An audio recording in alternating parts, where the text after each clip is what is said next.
What's up, my plant people? Devin back again for some more plant vibrations with a plant that I love, many people love, and it is supremely popular across America and worldwide.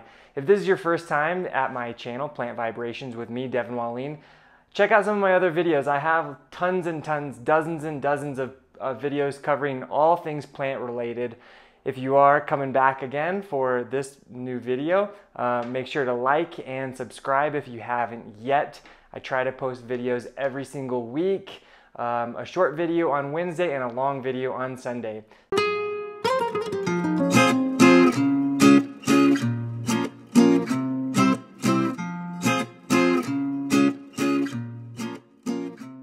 So without further ado, look what I have here, a very special plant inside this bag. What is it? Yeah, you can already tell. This is a Phalaenopsis orchid that I bought at the grocery store, and I thought it would be the perfect opportunity to do a video showing exactly how to take care of one of the most popular plants in the world. Now the Phalaenopsis is an orchid in the Orchidea family, and the Phalaenopsis in particular hails from Southeast Asia, areas like Taiwan, the Philippines, India, that part of the world where the temperatures are consistently warm. I'm talking like between 60 and 80 degrees every day, all year round. And that is the type of conditions that the Phalaenopsis orchids like. So, you know, we always like to think about where a plant is native to when we're trying to understand the proper cultural care that these plants need. And there's, you know, and this is one of the most important plants to try to understand what this plant is like out in nature in order to recreate those kind of environmental factors inside the home. And if you can, it's actually quite easy. A lot of people think, oh, I buy this orchid in bloom, it's finished blooming, and then what? And then it, you know, goes to trash, it's too hard to rebloom, all that sort of stuff. Well, in this video, I'm going to show you guys exactly how easy these plants are. So the first thing you'll notice is the striking flowers. The Phalaenopsis, one of the reasons why it's beloved is because they have these beautiful flowers that stay in bloom for months and months. The most popular colors being white and purple. If you've ever seen like the blue Phalaenopsis orchid, that's not real. They've been dyed. So if you're looking for a blue orchid, keep looking. But along with the white and the purple, there's tons and tons of different colors out there. Some that have beautiful patterns, stripes, all sorts of really cool things. There has been a lot of effort in creating new colors and breeds of Phalaenopsis worldwide because everyone loves them. They scream perfection, don't they? So the first thing that you'll notice is the Phalaenopsis orchid. They're known for like their 6 petals and sepals. One of them being the cool lip. Look how beautiful these are. This is the lip. It's super striking, multicolored, it's very ornate, and these are the features that make the Phalaenopsis orchid so beloved. So how do we care for them?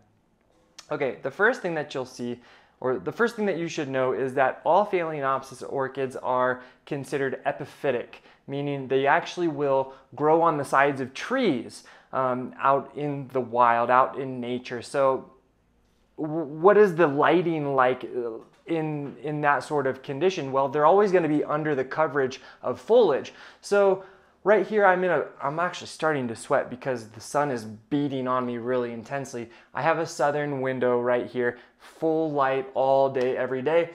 That is not where I want to put my Phalaenopsis orchid. These like kind of like an eastern window or a western window. They don't want to be in that blazing hot sunlight all the time. That's not the conditions that they have in the wild. But if you do have a southern window like I do, I will keep mine, you know, near this southern window in this bright conditions, but not actually getting hit by the sunlight. So that sort of bright light, well-lit conditions is the first step to getting success. The next step to getting success is the watering regimen, as well as the type of potting media. We use the term media rather than soil because soil kind of, you know, we think soil is like the earth, the ground. But like I was saying, the orchids, they grow on the sides of trees. They're not growing in like dirt, so to speak. So we talk about soil media. And when we talk about soil media for the Phalaenopsis, there's really two main media that growers will use: sphagnum moss or bark. Orchid bark. It's a little different than like the bark you would put in your lawn. The orchid bark has been treated differently so that it breaks down more slowly. Most of us, the bark in our yards will break down over the course of one season. This bark will break down more slowly, so don't go get a handful of bark from your lawn and use that. You can easily find online special orchid bark. So I have mine growing in orchid bark. You can see it really clearly right here. And why did I choose orchid bark over sphagnum moss? Because it's what it was growing in when I bought it from the store. Simple as that. They're both quite, they're both very good media for growing.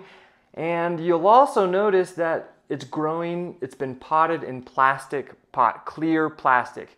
Why clear plastic? Because when we're talking about the watering and the moisture level of these plants, it's really important to be able to see the actual media, to see whether it's wet or whether it's dry. These plants, they like to be dry. They like to be watered around like once to twice a week, allowing them to dry out about 50% of the way.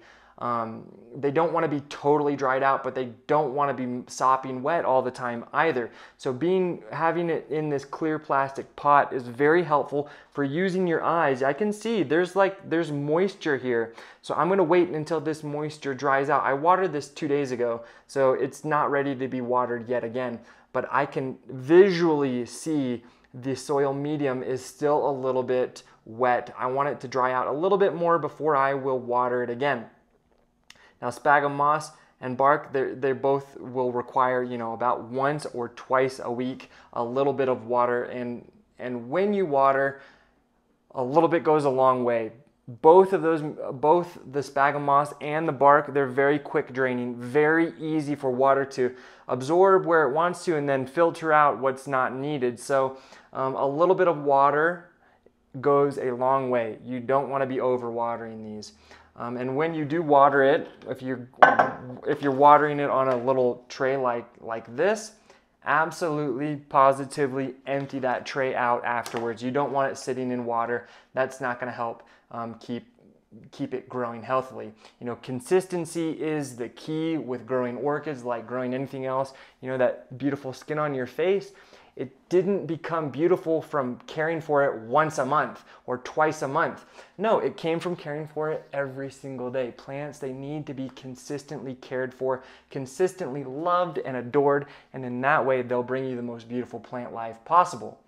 And the other thing, when it comes to watering, for all intents and purposes, I will demonstrate how to water just so you guys can see some of the key points. Even though mine probably doesn't really need much water, I'll do it anyway.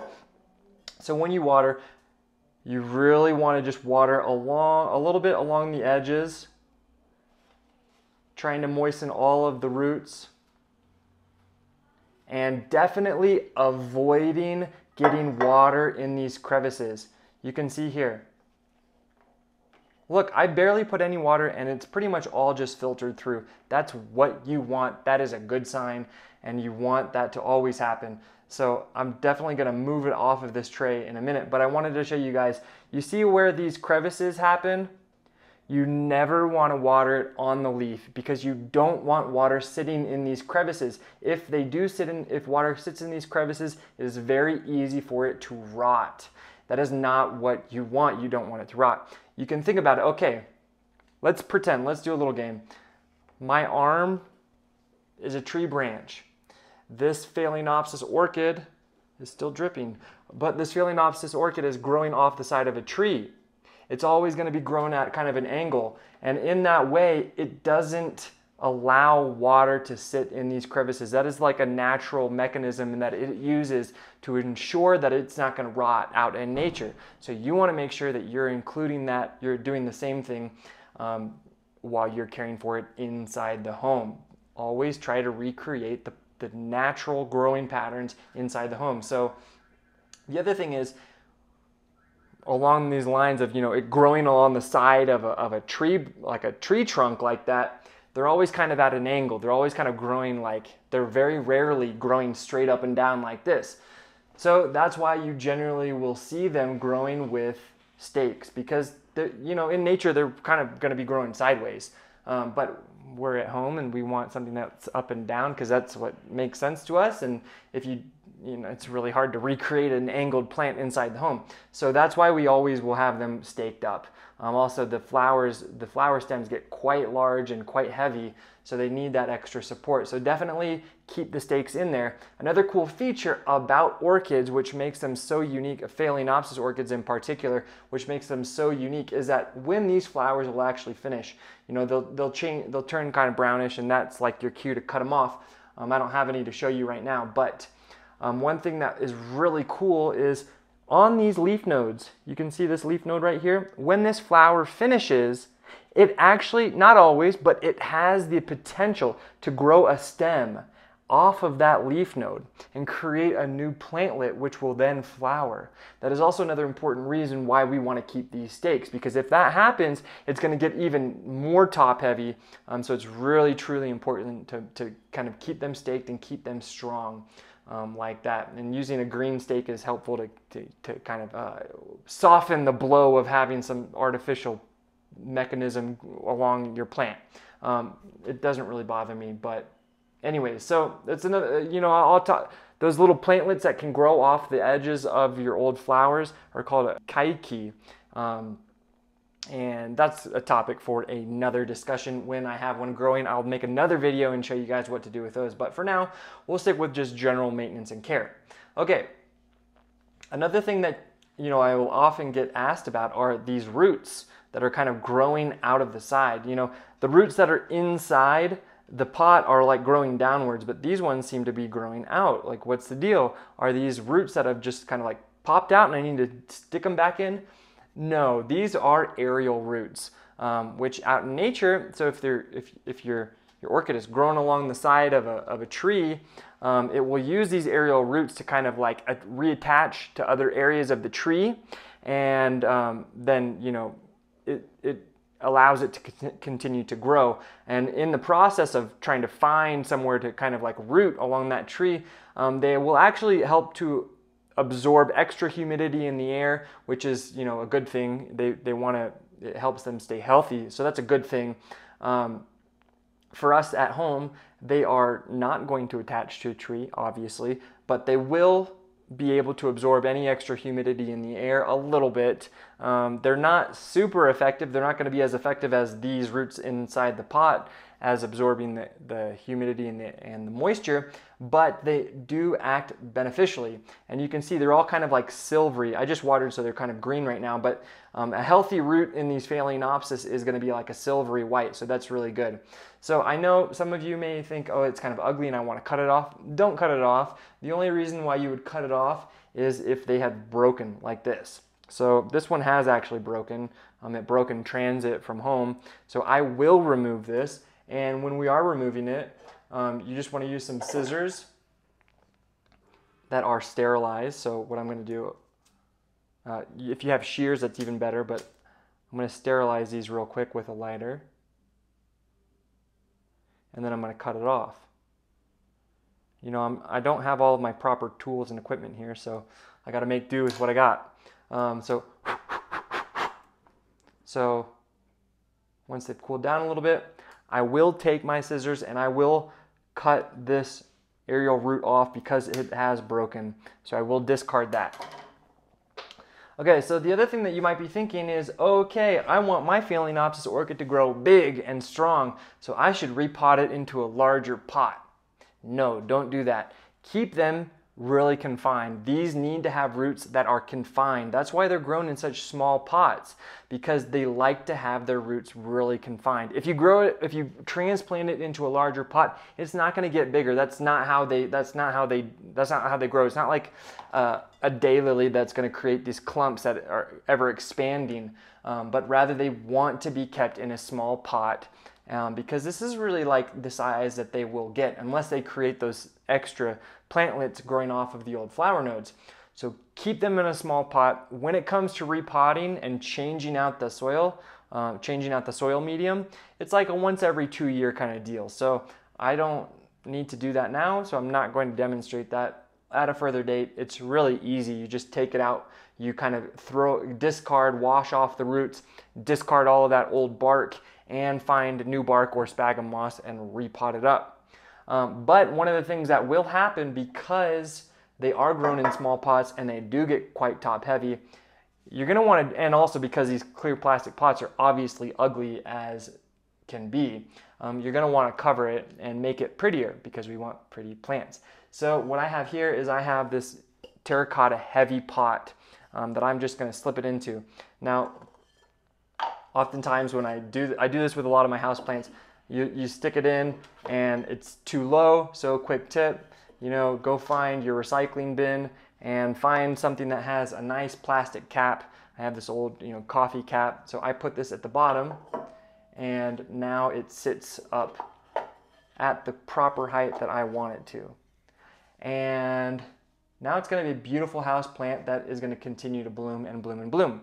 The other reason why this is one of the most beloved house plants, popular across America and worldwide, is because these are really easy to force to bloom at any given time during the year. So that's why you'll see them in bloom in your grocery stores January, February, all year, 12 months out of the year, because it's really easy to get to rebloom. Yes, that's what we're going to talk about now, is how to get your plants to rebloom after they have finished their initial flowering.